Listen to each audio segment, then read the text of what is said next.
I think my biggest fear, like with what I do, is throwing up during a podcast. I'm not going to. I would let you guys know. Yeah. But it's always like in the back of my mind, just so you guys know. Something that I really thought could I was happen. going to throw up when I went on TMG.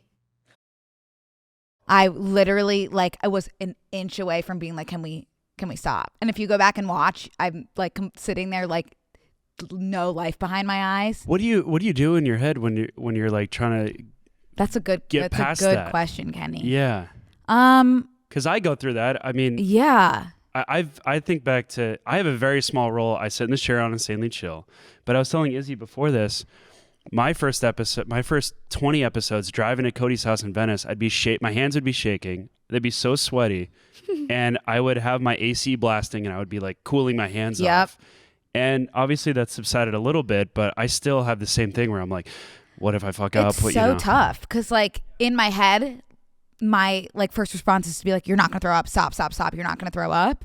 But like, you're not supposed to do that. You're supposed to like embrace it and be like, okay, well, you know what? This is how I'm feeling. But that's not going to fly like on the podcast. Like I can't just be like, all right, like if you need to throw up, just throw up right now. It's all good. Like no one cares. TMG no one's watching. Like you can't, you know? So in that moment, I think I was just like telling myself I wasn't going to, and eventually it stopped, but it was like a full minute of like agony. And then I was like too exhausted from that moment to participate in the rest of that episode. Yay, though I love it. Well, Brooke, you don't always have to be a star. I know, but you do if you are going to be in the biggest boy band in the world. I gotten so worked up that I had thrown up on myself in my stroller. In my 14-year-old self, I said, those are hot men. And look at them now. They're like babies. That was kind of just like a casual interest, which I guess maybe a little bit more than casual. 2 housekeeping things. Our Geneva is up if you want to chat. The link is in the description. Merch is out. That link was probably also in the description as well. Awesome. That's where that is. And most importantly, I was too nervous in the first episode to introduce Izzy and Kenny, who are the backbone of this podcast. Could not do this podcast without Izzy and Kenny. You guys know Izzy from Brooke and Connor, and you know Kenny from Insanely Chill, but I just want to give them the chance to introduce themselves, maybe say a fun fact about yourself, which is my personal least favorite thing for someone to ask me, but I am going to go ahead and ask you that right now. Maybe like a little bit of like whole life story, and then also who's your celebrity crush? So in summary, entire life story. Yeah. Fun fact, who's your celebrity crush? Okay. Izzy, do you want to go first? Sure. So it all started 25 years ago. Yep. When I was in an accident. You were in an accident? Mm-hmm. Whoa. Oh my God, Izzy, I had Surprise. no idea. Surprise. Accident. But the best surprise to happen to my parents, I think. And to me. Oh, thank you. Yeah. I'll let her know. And yeah, I don't know. One thing led to another. Now I'm in this chair with you all. It's really special. Mm-hmm. Did you always have dreams of being in this chair? Mm-hmm. Like premonitions. Yeah. Yeah. What did you want to be when you grew up? It first started off as a vet. And I would see that for you. Yeah. Well, that's my unfun fact is I'm a horse girl. So it's like kind of in me, but I get super queasy with that stuff. Mm-hmm. Pivoted. Couldn't do that. So then I wanted to be a mom for a really long time. And then Me too, Izzy. saw what my mom has to deal with. So I don't want to do that anymore. Okay. So then I kind of was just going with the flow until I graduated and needed a job. I started in TV, worked with Kenny Yes. in TV. Yeah. Izzy and I met 6 years ago now on the Joel McHale show with Okay, Joel well, McHale. no one had ever told me that. Really? Have we not told That's you? some No. Yeah. lore. We don't really tell that many people. I guess we don't. Yeah. Yeah. We were both like clip interns for the Joel McHale show on Netflix. It had a very short run, but we love everybody who was on that crew. And Izzy and I worked together, and our job was to find insane TV clips like clips on Twitter, Yeah. Instagram, just like insane viral videos that were kind of like diamonds in the rough. It was our job to bring them to the show. And that's where Izzy and I met. And then Oh, you guys, that's darling. So special. Is that how you both started working here? Like through, who started working here first, Izzy or Kenny? You worked with Cody first. Yeah. So I during COVID I was very unemployed. And it actually was Zach Piona, his cancer diagnosis Brought you here. in a way. I got very sentimental, and I used to do Vine. So I have a lot of Piona, Waleed, Cody. I have a lot of friends from the Vine days. And so I was feeling sentimental one day because I realized I hadn't reached out to people in a while. And so I was like, wow, Zach's got cancer. I should probably hit up my old friends. And Cody, I hit up Cody and I was like, hey, happy to see you're doing so well. He was one of my stops, one of my DMs. And he's like, oh, thanks, man. Good to see you. Or like, good to hear from you. Like, I see that you're looking for work. Do you want to like help me with some video ideas? And so I pitched him a couple of video ideas, and he hired me and on the spot because you're that brilliant. Oh, thank you. I don't know about that, but yeah, 3 years later, I'm still here. Wow. So it's been really nice. Beautiful. Yeah, I feel really Izzy, lucky. did you like find your way here because of Kenny or completely separately? Completely separately. Yeah. I DM'd Kenny on my first day though, and I was like, hey, long time no talk, but so you know, I started working with Cody at TMG, blah blah blah. And then he's like, cool, like I'll see you around maybe. And now Here we are. Look at you. And now we see each other around every day. Yeah. Yeah. And I love it. I'm just kidding. That is a breathtaking story. I can't believe I didn't know that. This is making me like think I need to be asking more questions. Izzy, life story. That fun fact is that you're a horse girl. Yep. And celebrity crush. My celebrity crush. I mean, I always defer to Harry Styles, so I'm gonna stay there because it's my safe. Completely respectable. Don't let anyone ever tell you otherwise.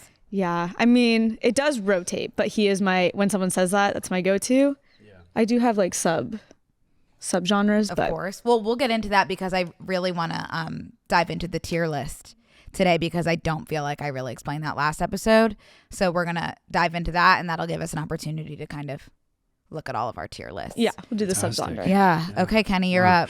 Well, I am from Southern California, and I grew up playing baseball, and that was like my life focus. Really? I was convinced that I was going to be a major league pitcher. As you can see by where I'm sitting now, that maybe didn't pan out. Yet. There's a boy can dream. And at the age of 30, I think I still have a shot. I do too. I blew out my elbow in high school, and I had to get a couple surgeries that took me out. And so I pivoted, and I like most former athletes, I became an English major, where I attended school here in LA, and I stuck around for the last almost decade now here in LA. So I'm like a creative producer, writer here, and that's been my true passion for the last like decade now. I love having the opportunity to do like stuff like this, and I think this is much better than pursuing baseball. So well, I think so too, Kenny. And not that I'm glad anything happened to your elbow, but I'm glad that you're here. Thank you very much. It's great to be here. Yeah. Really quick question about being an English major. Yeah. What does that exactly look like? I've always been curious. Like, what are you studying? Like old, like Bronte? Yes. Okay. It's a survey of, well, first off, I do want to specify, I also don't know what being an English major is.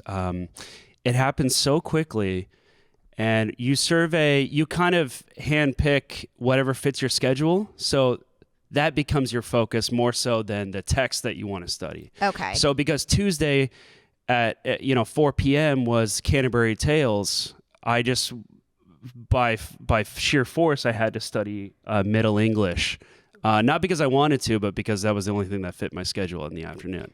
So you sort of take these random hodgepodge of classes, and then at the end you don't remember any of it. Perfect. So don't go to college, I think, is the bottom line here. If I could go back in time, I wouldn't have gone to college, but we can talk about that later. That's a separate discussion that could take me a long time. Okay. I want to start every Obsessed episode with just checking in to see what everyone is obsessed with right now. We didn't do this on a lot of the obsessed episodes that have been recorded, but the ones that are recorded in current day January, I want to start doing that. I can go first, I guess, if that's okay. And then Floor is yours. Please. I'm actually juggling a lot right now, going through a lot of things that I'm hyper fixating on, a lot of TV, a lot of books. So let's start with the TV.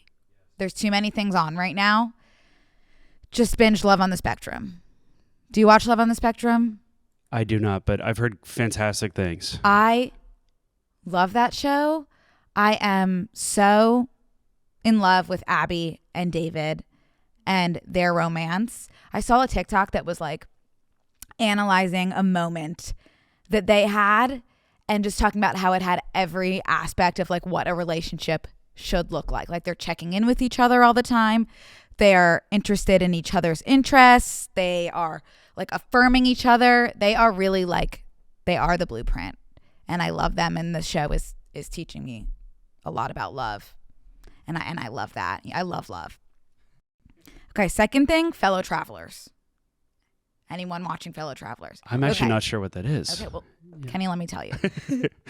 I'm only on episode 4 because it is taking me a bit of time to get into like the politics of it all, and I couldn't even begin to explain to you. It takes place in a time period. It takes place in a time. Yep, at the time of when they were concerned about communism. I can't give you a date. I cannot give you a date. Maybe 50s or 60s, I want to say. Oh, like the Red Scare, maybe? Mm-hmm. Sure. Yep. Okay. Yep. And that's also the extent of my knowledge of it. Yeah. So what's most important about that show is that it's starring Matt Bomer and Jonathan Bailey. Are you familiar with these two men? Mm-hmm. No. Kenny?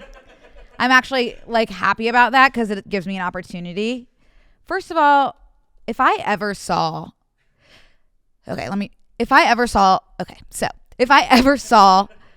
either of these men, here's the thing. My crushes can be broken down into people I want to be in a room with and people I don't want to be in a room with. In a perfect world, I wouldn't be in a room with anyone ever. But we don't live in a perfect world, so I'll have to be in a room with people eventually. And there are some people that I could maybe tolerate and maybe say hi to, and some people that it would be too much. Let me show you Matt Bomer, and then maybe you'll understand why I could never be in a room with this man. Oh, I couldn't be in a room with this man. Is that like, that is... Wow. He looks like AI. Like, no, he so looks like perfect. AI. But jawline. He's also, obviously I don't know him personally, greatest guy in the world. He is... Oh, he's a sweetheart. He is he? He is the sweetest. The soul and care that he brings to each character that he plays, including Hawk and Fellow Travelers. He is a god among men. And here's him and Jonathan Bailey, who's also just like, are you kidding? I could be in a room with Jonathan Bailey, I think. But he's also very He's handsome. out like literally drop dead gorgeous, but yeah. I don't know. There's something about him that I could say, I love your work, and then walk away. Matt Bomer, I would be there's nothing that I could say. So you're saying Bomer has the looks, but he's also a fantastic guy. So he's like one in a million. They both are. You know what? Sometimes you can't explain like why you can and why you can't be in a room with someone, but I can just tell you that I cannot be in a room with Matt Bomer at this time. Okay. So yeah, that's the two of them. Jonathan Bailey is also in Bridgerton. Oh. Yeah. That's what okay. he's, I think, known for. The first one or the second one? Both. Oh, okay. He's the Viscount. Oh, he's duh. he's the Viscount. Shortly. Second season is centered around him. Mm. Okay. And Matt Bomer, he White Collar. I have not seen White Collar, but he's the main guy in White Collar. And also, most importantly, what he's probably most known for is Blaine's older brother in Glee. Okay, where they give a incredible rendition of Hungry Like the Wolf. Mm-hmm. I do remember this. Sometimes I'm like, this is when I'm like, okay, I'm the main character. Because it's like the fact that there exists a version of Hungry Like the Wolf performed by Matt Bomer and Darren Criss playing brothers. Like that is so specific that I'm just like, sometimes I think Ryan Murphy has like a direct line into my psyche, which is like not someone you necessarily want having that direct line. You know what I mean? Okay, so that's Fellow Travelers. I'm having a hard time getting into the politics of it all, but the romance is why I'm there. And also there's a storyline. There's like a present day storyline, and by present day it goes to like the 80s, and Jonathan Bailey's character has AIDS, and I think that it's not going to end well, which is always like a really challenging story for me. That storyline always gets me really bad. So I think I'm prolonging the show to avoid that end. But it's like flashing forward and backward in time when he is young, and then present day when he's not doing so great. So that's heavy. Yeah.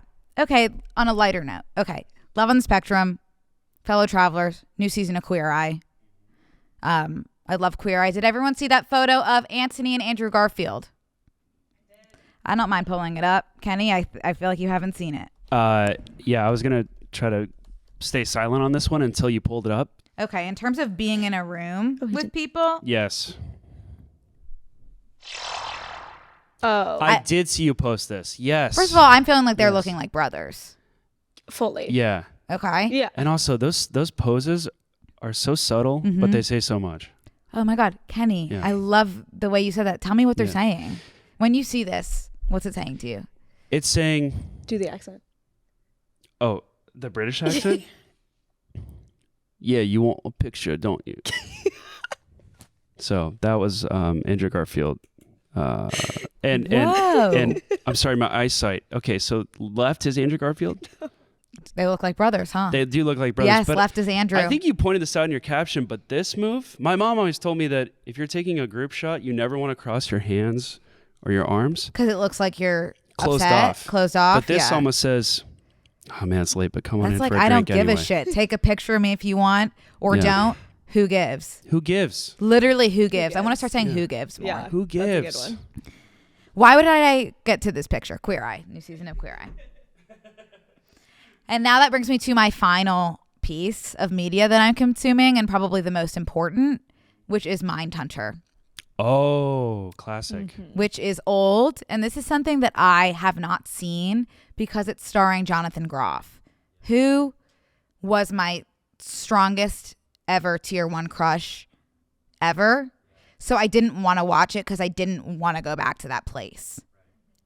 That being said, I've actually recently entered that place again, so might as well kick myself while I'm down and watch Mindhunter, which is also like, again, this is when I'm like, I'm the main character. Like, we're doing FBI X Jesse St. James X Jonathan Groff. Like, this is like a precursor to Criminal Minds starring Jonathan Groff. Yo, wow, that's interesting. Yeah, and it's in that show, you see him dealing with some of the most prolific serial killers. I don't know if prolific is the right word. Infamous serial killers of all time.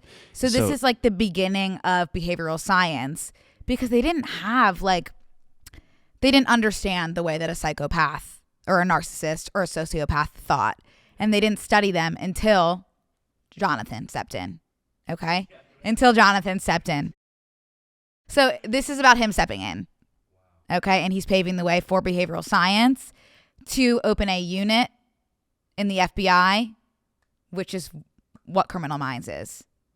So the link between those two is so profound to me that I'm like, this was made in a lab yet again. We're taking a quick break to thank a sponsor of today's episode, Nutrafol. Did you know that hair thinning will happen to approximately 1 in 2 women? If you're among them, know that you're not alone. Personally, I am among them. Thinning is normal, but it's not openly talked about, and going through it can feel lonely and frustrating. Nutrafol is the #1 dermatologist recommended hair growth supplement, with over 1 million people seeing thicker, stronger, faster growing hair with less shedding.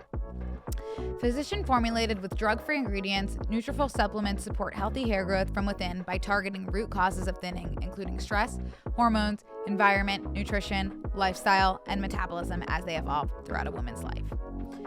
While many supplements rely solely on ingredient studies, Nutrafol clinically tests final formulations to ensure their efficacy.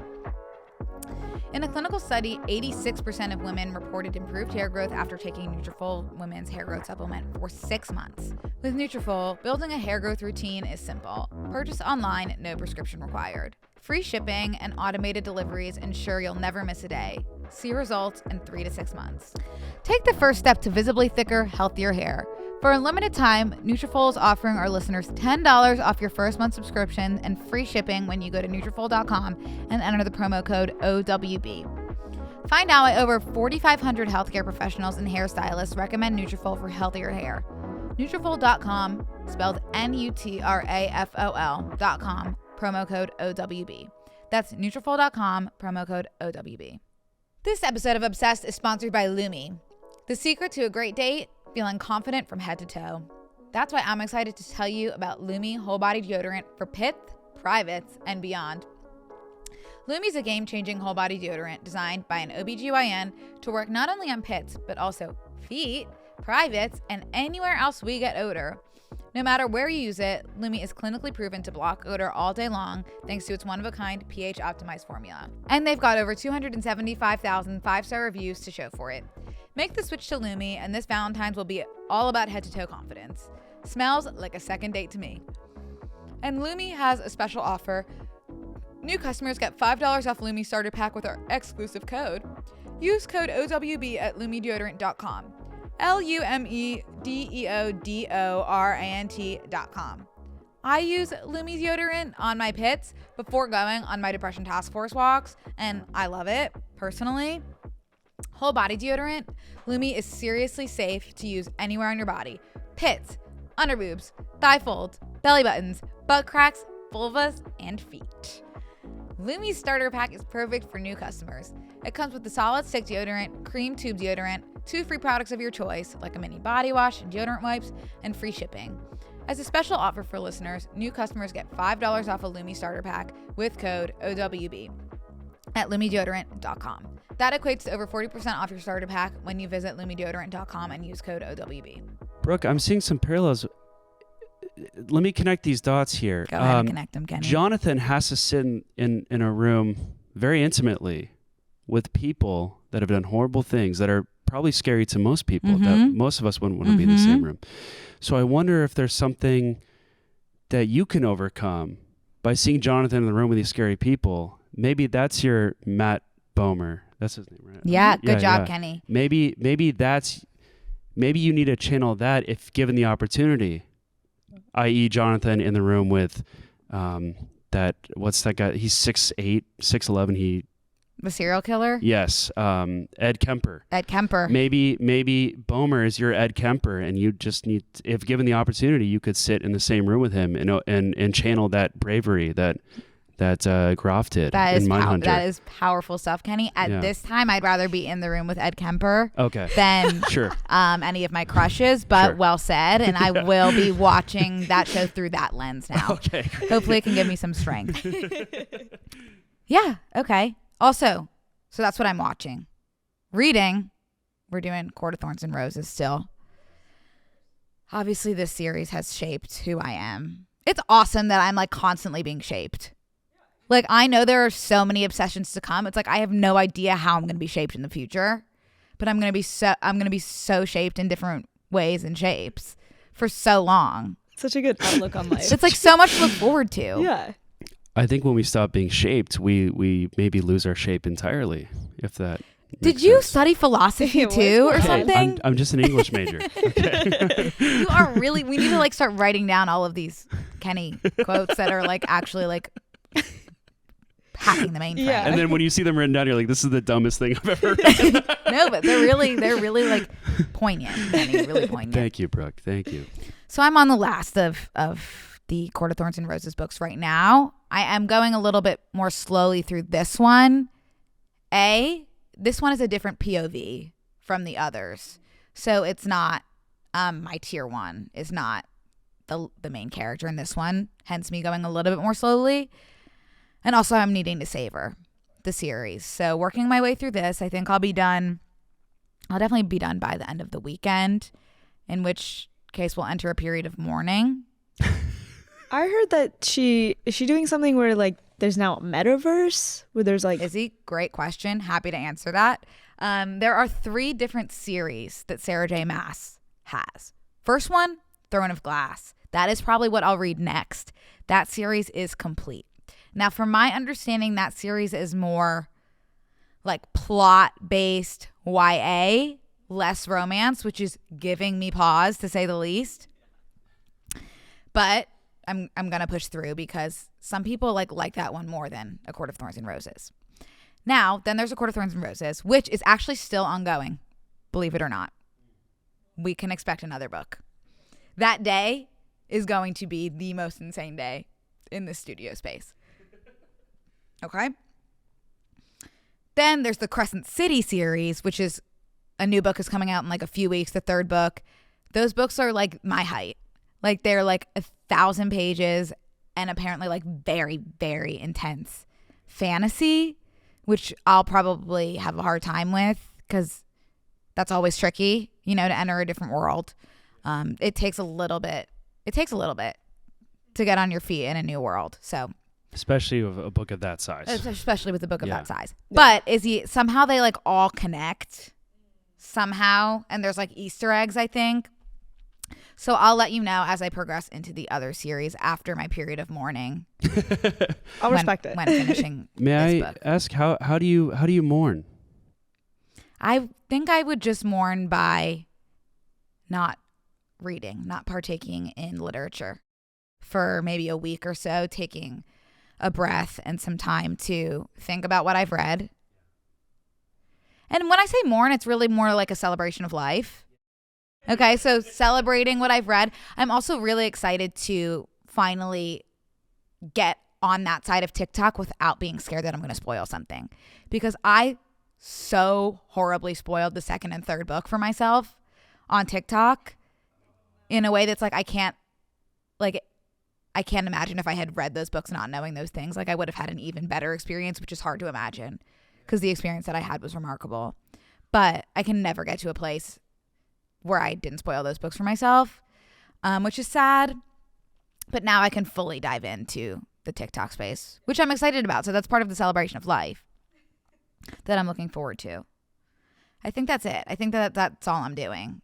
That's a lot. Those are all the obsessions that I'm juggling right now. That's a lot. And I did want to point out Mindhunter, the amount of fan support that swelled up when Netflix decided to end their series was huge. So I've only seen the first season, was fantastic, but I've heard great things that it was consistent throughout and people were very upset it got canceled. So Me too. yeah.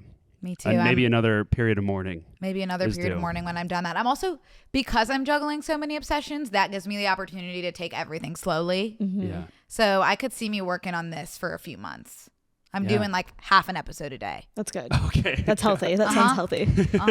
You've turned Mindhunter into a half-hour show. And I also lied. That's not the end of what I'm obsessed with. I was just in New York and saw the show Merrily Roll Along, starring Jonathan Groff.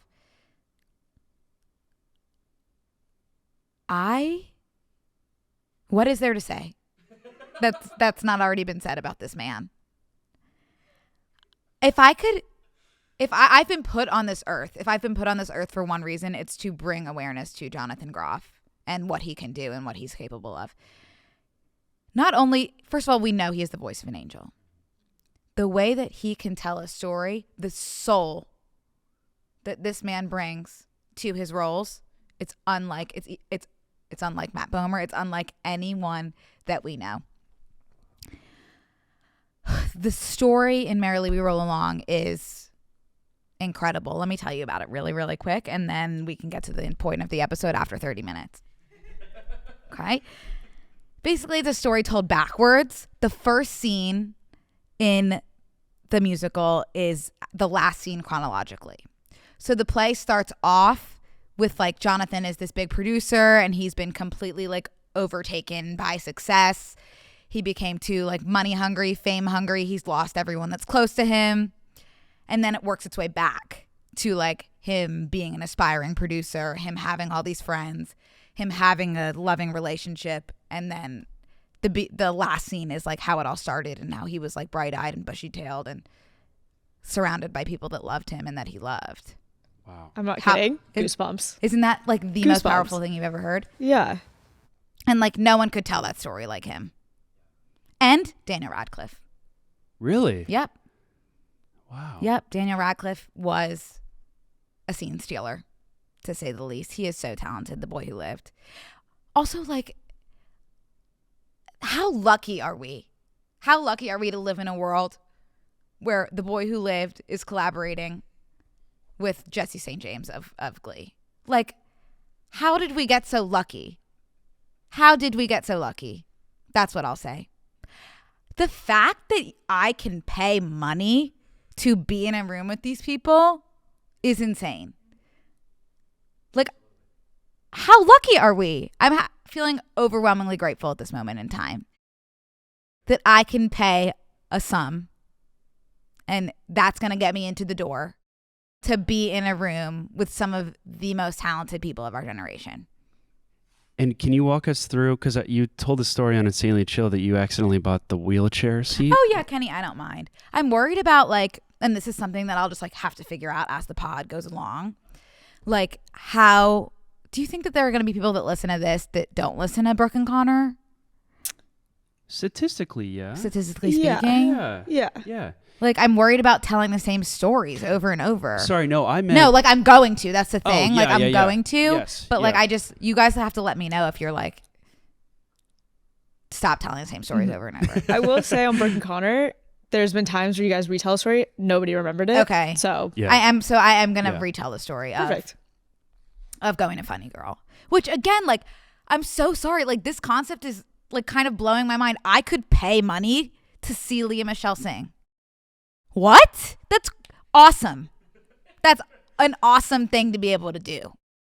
I'm just like feeling like overwhelmed by that fact. Obsessed with capitalism. It's I was gonna say that word for word. Got scared. But I was gonna say that I'll word say it for for word. everyone. I'm addicted to it.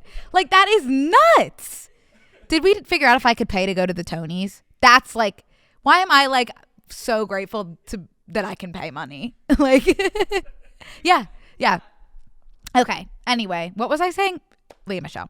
So I needed to obviously go to the last performance of Funny Girl starring Leah Michelle. One, because I wanted to see Leah Michelle not only sing live, but sing those songs that are so powerful and Funny Girl that she has sung on Glee, which I adore.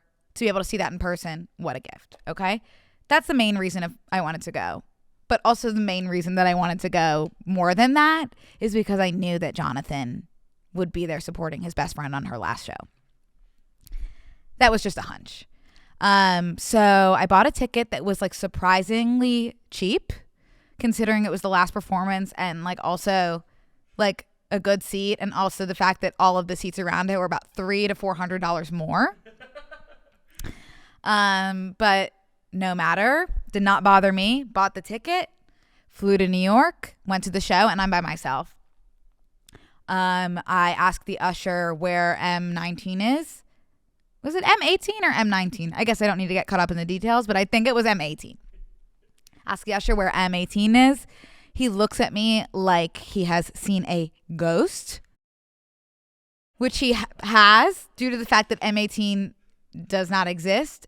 It is actually a empty space next to M17, which is why I was having a hard time finding it, that is reserved for a wheelchair. Okay? It was kind of like a BYO wheelchair situation. I had not BYO'd at that time. Okay? I did not have a wheelchair at that time. I said, can I borrow one? They did not have any available for me. So they put me in a room. But I've been put in a lot of rooms recently.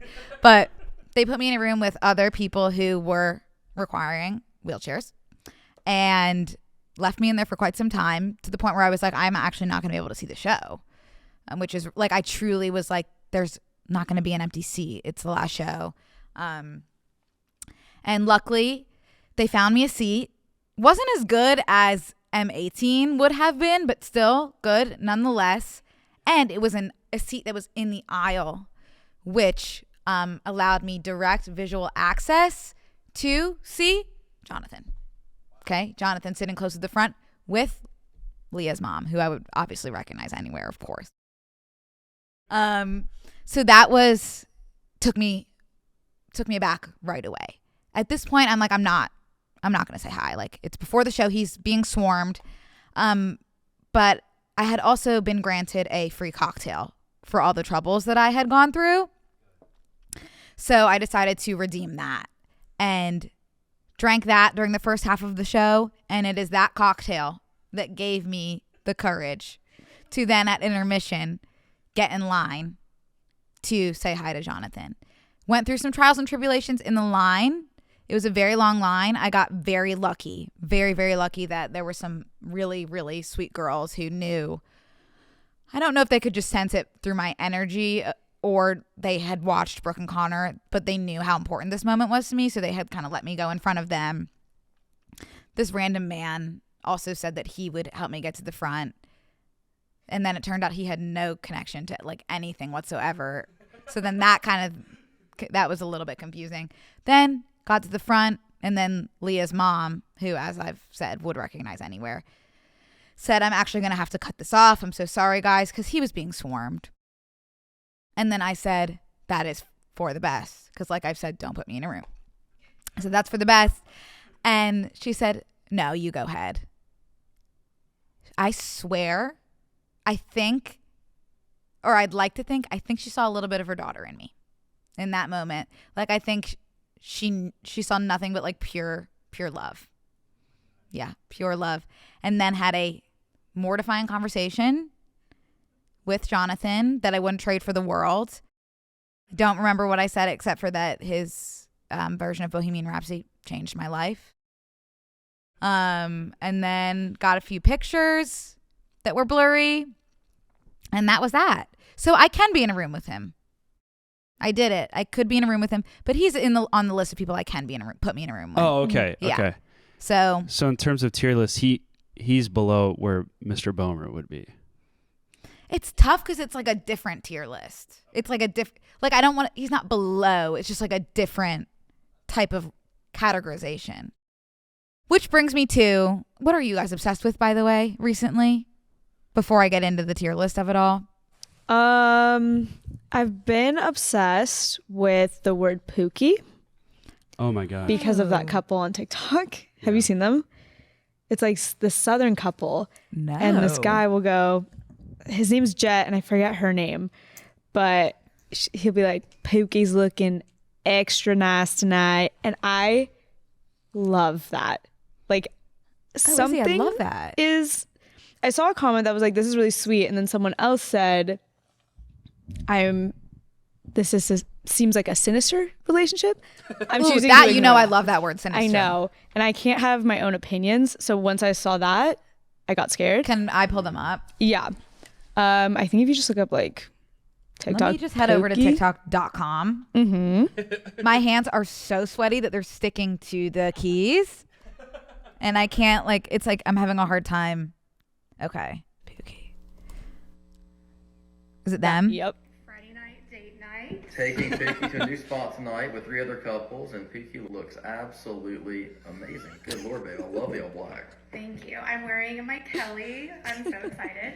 And then I have on She's AI. denim, revolve, little waist top, revolve sweater, and J-Lo heels.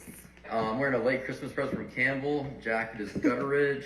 Shirt Gutteridge also at the store out of Italy. Hermes belt. Paige jeans as always. And ostrich Luke Casey's tonight. Yeah. Wow, you sure are. I love the way he says Pookie. Okay. I don't know if I'm sensing something sinister. I would have to do a deeper dive. Yeah. I keep it very surface level with this couple. I don't want to know their backstory. I just want to know their outfits of the day and how Pookie's looking. I Pookie's don't leaking. know much about the South, but from what I have gleaned, the couple, there's a very unique dynamic looks-wise in the South. And that's all I'll say. We should have Connor explain it when Yeah, he's on. he'd say it maybe in he a way could. that I'm afraid to, but he could get away with it because he's a man. So, yeah, that's all I'll say on that. We love our Pookies. Yeah. Yeah, God bless them, seriously. Kenny, are you obsessed with anything? I do want to say I'm obsessed with the fan engagement that we got with the bus stops. Oh, Kenny, glad you brought that up. Me I don't too. want to jump ahead, but I have been genuinely obsessed. They let us do this idea where originally we wanted a billboard. That is something that we did not realize. We did not account for how expensive a billboard rental is here in Los Angeles. So we got creative with it. And if you haven't heard or seen, we have several bus stops around Los Angeles. Some of them with Brooke's face, marketing the show. Some are simply tickets that and they feature a QR code that takes you to the YouTube site, the channel, and we're so excited that like went smoothly, and we want to thank everybody who went to these bus stops to take pictures, and we even did a little scavenger hunt, Izzy and I. Yeah. That was such a good idea. Too. That was really fun to see. Like the views go up on That the was video. so fun. I was like, oh, people are finding it. Yeah. How many Yeah. people have viewed it? Do you remember? I think now it's 11. Wow. So 11. I'm one of scavengers. them. How many so are I don't there? count. 10. 10. I'm one Oh, of so them. they're all found. I think so, yeah. Wow. Unless someone's Yeah. rewatching it, which Yeah. more power which to you. go off. Yeah, for sure. I'm going to. I haven't seen one yet in person, but I'm going after. I'm so excited. We had to compromise on how many had my face on them. I said 0, and then Ryan said, "How about 10?" And I said, "How about 0?" And then he said, "How about 5?" I said, "How about 1?" And then we landed on 2. So that's where we landed on that. This podcast is sponsored by Squarespace. Squarespace is the all-in-one website platform for entrepreneurs to stand out and succeed online. Whether you're just starting out or managing a growing brand, Squarespace makes it easy to create a beautiful website, engage with your audience, and sell anything from products to content to time, all in one place, all on your terms. Get started with one of their professional website templates with designs for every category and use case. Then customize your look, update content, and add features to fit your unique needs. You can make any Squarespace template do what you want so your idea, brand, or business stands out online on every device. You can also easily sell custom merch and create a passive income stream that engages your audience and scales your brand. Design your products, and production, inventory, and shipping are handled for you, saving you time and money. Squarespace makes selling your products on an online store so much easier. Whether you sell physical, digital, or service products, Squarespace has the tools you need to start selling online. Check out squarespace.com for free trial, and when you're ready to launch, go to squarespace.com/OWB to save 10% off your first purchase of a website or domain. That's squarespace.com/OWB to save 10% off your first purchase of a website or domain. This podcast is sponsored by TodayTix. Lately, I've been going to more Broadway shows than I normally do because of how quick and easy it is to get tickets through TodayTix. Right now, you can save up to 40% on Broadway tickets. TodayTix is your ticket to entertainment with the best value on tickets to Broadway and beyond. Just download the app or visit todaytix.com to find a show that you want to see. And getting tickets is easier than ever. With the TodayTix app, you can check out in just a few taps and get your tickets sent right to your phone. Recently, I had the absolute pleasure of seeing Jonathan Groff in Merrily Roll Along, thanks to TodayTix. TodayTix gives you access to exclusive pre-sales and limited time offers, as well as lotteries for sold-out shows and same-day rush tickets on the app. See that show you've always wanted to see, or discover something new that you'll love just as much for even less. Go to todaytix.com/OWB and use promo code OWB to get $20 off your first TodayTix purchase. That's promo code OWB at todaytix.com/OWB for an additional $20 off your first ticket purchase. todaytix.com/OWB. Okay, let's get into the episode at 40 minutes. So the point of today's episode is to recap 2023, what I was obsessed with during that year. I feel like I couldn't talk about a lot of it because of the strike. So I'm really excited to be talking about like some of those film and TV type things for the first time. Oh, damn it. First things first, I have to review the tier list. I'm not even going to get into 2023 in this episode. Well, we'll have to do part 2. We'll do 2 episodes. Okay, perfect. Okay, so I want to review the tier list with everyone because that is going to be something that we reference in this podcast multiple times. And an episode, I would say. You might have heard us already say, oh, he's my tier 1. Oh, he's tier 3. Let me tell you exactly what that means. This is a system that I came up with because I was having a hard time conveying how certain people meant so much to me. I felt like that wasn't like coming across well. And I think this was right after I had met Matthew Gugler.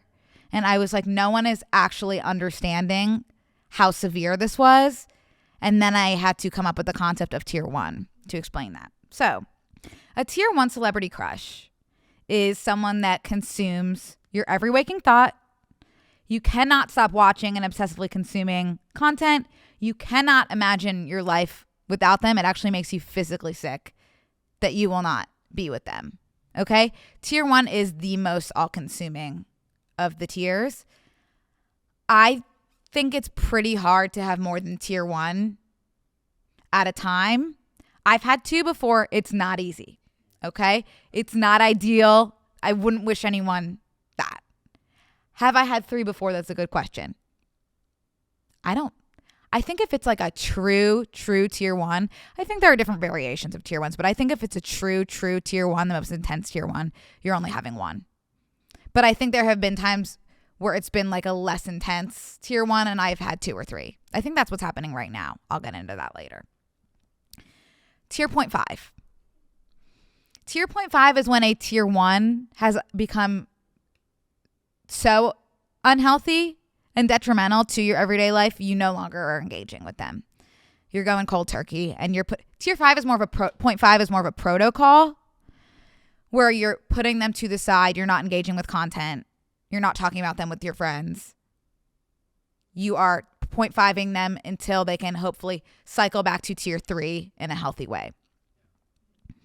Tier 2 is you're doing a deep dive into watching their whole catalog, watching their appearances on late night shows, really doing a deep dive on interviews.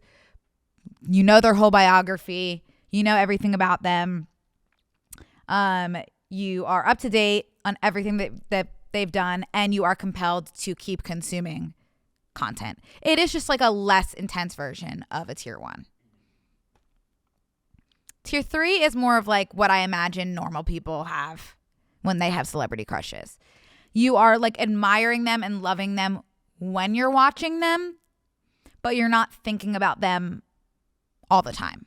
Like the obsession pretty much is like when you're consuming. You're not going out of your way to get every piece of information about them that you can. I have added a new category to the tier list, which has to do with put me in a room versus don't put me in a room with. So this is called Basilisk. Okay. Are you guys familiar with the Basilisk from Harry Potter? No. Oh, I never read those. Okay, the Basilisk. You've never read Harry Potter? I never read Harry Potter. Have you watched Harry Potter? Yes. But I don't recall what the Basilisk is. Okay, the Basilisk is the snake-like thing from the Chamber of Secrets in the second movie. Oh, okay. Okay. Where if you look it in the eye, you will die. Whoa. So a basilisk is someone that, like, the thought of being in a room with them, if I look them in the eyes, I'll die. This came to me when I heard Andrew Garfield was at the Grove movie theater, where I was at just hours before. And the thought of seeing him there was plaguing me so much. I literally was like, I could never look him in the eye. I would die. So then he's now my basilisk. Where it's like, he would be the number one don't put me in a room with. That's the basilisk, is your number one don't put me in a room with. I think that's about it with the tier system. So it's just at this current moment, Andrew. So at this current moment, you can have a list of basilisks. Andrew is like my top basilisk. Tier 1 right now, Jonathan. Jonathan featuring Matthew Gugler is what we're doing. Was he ever a don't put me in a room with him? Jonathan? Mm-hmm. I feel safe around him. Okay. I really do. You can put me in a room with Jonathan. I encourage it. And give me like a typed out thing to say. Don't let me speak from the heart. let me speak from the heart and let it be rehearsed. Don't let me speak from the heart at the moment. You're not freeballing it. No, I don't think there's anyone I could free ball with. That could be kind of fun. Maybe in a future episode, we could write what we would have on a note in our pocket, assuming that we would Should you run into any of the put me in a room with celebrities? Yeah. How do you think a celebrity would react if you said, hold on, I wrote out what I wanted to say if I met you. Let me pull up my notes app, and you started reading. I think it'd be better than like, I want to wear you or something like that, which is not something I've ever said to someone, but like I fear it would come out of my mouth. Yeah. Yeah. Even if it's not true, I just would what say weird always stuff. ends up coming out of my mouth, and this is what's come out of my mouth when I met Jonathan and Matthew, is very much like, you saved my life. Like I would like be dead without you. Where I would love to like take my foot off the gas a little bit there, just in terms of like my livelihood. As far as they're concerned, my livelihood depends on them, which is true. I do not want them to know that. Leave some mystery. Okay, that's the tier list for you. Now let's get into the episode. I think the big obsessions for the first half of the year were the 1975. They are the first band where I've ever like felt like, oh my God, I love music. Like I love the instruments. Like I never paid attention to that kind of stuff. But with the 1975, all of a sudden I'm like, that bass line, like listen to those drums. Like I finally like appreciating music because of them. So that was new for me. They're good at that. I hadn't really heard the 1975 very much. I haven't explored their discography, but Izzy would play it around the office so much so that I don't seek them out, but whenever I hear them, we were playing them in the studio before we started recording, and I appreciate their sound. They're good. Mm-hmm. I really feel like they have a little bit of everything. There's pop. There's that kind of like emo sound. There are some like ballady songs. There are some like rock out songs. Mm-hmm. There's something for everyone. There is something for everyone, and the stories that they tell, the music and the lyrics both are exceptional. What's your favorite 1975 song, Izzy Bug? It's called Menswear, which is like more like most of the song is instruments, and then the last it's like a minute song, and it bothers me so much because I want it to be longer. Yeah, but if it was longer, I don't know if I'd like it as much. Yeah, that's which true. is interesting. But I really like just that one. Enough. Yeah, leaves you wanting more, but not too much. Wanting to come back for more. Yeah, completely feeling that, and also loving Menswear at this time. Yeah, go ahead, check out Menswear if you've not heard that song. Pause this, come back. Google Menswear. Me personally, you know how I feel about Oh Caroline. That was really like the song that I was like, this changed my life. That started the obsession, really. I think that's every time I hear that song, I think of you. Aww. And I don't think I'm the only one because, that's sweet. Yeah. Well, you know what it is about that song? My favorite genre of song, all of my favorite songs really can fall under this category of like yearning. Like I love songs that are a guy being like, I literally love you so much. So much. And that's kind of what Oh Caroline is. Like not like the most I'll kill myself if I don't have you song, but it does fall in there a little bit. It's like, oh Caroline, I have to have you. Like I don't want to fuck it up. Do we know if Caroline has been courted? Do we know if Good question, Kenny. If you watch the music video, which is an awesome music video, you'll see that it's really just like about the boys at the end of the day. It's about the band. That's his one true love. Like they age together and they're reminiscing about Caroline. So in a way, did he get his Caroline? Sure. The Caroline is the people we meet along the way. Mm-hmm. So if you've never listened to the 1975, Oh Caroline is, there are people that hate that song. How? I don't know. Like I'm very open-minded to people not liking stuff, but objectively, it's such a good song. It's such a good song. Anyway, wrong. That's that. I will say this was the year of Andrew Garfield. I'm not sure I've always loved him. He's always been on a tier 3 minimum. He's been tier 2 before, of course. It might have been Tick Tick Boom probably that pushed him up to tier 1. I guess that was 2022. But then I think at the beginning of 2023, I must have watched Spider-Man or something. And I think that sent me into a dangerous place.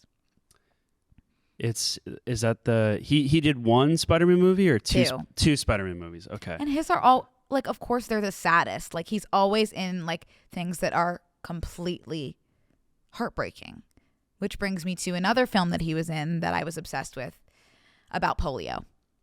This brought me to my obsession with the polio virus.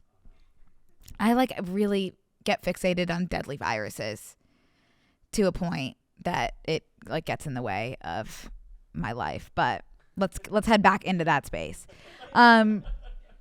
This movie, everyone, if you guys like to cry and you like sad movies, this movie Breathe, starring Andrew Garfield and Claire Foy, is one of, I don't know how we're not all talking about that, is one of the saddest and most beautiful films that I have ever seen. It is about, and say this after me because this needs to be a household name, Robin Cavendish.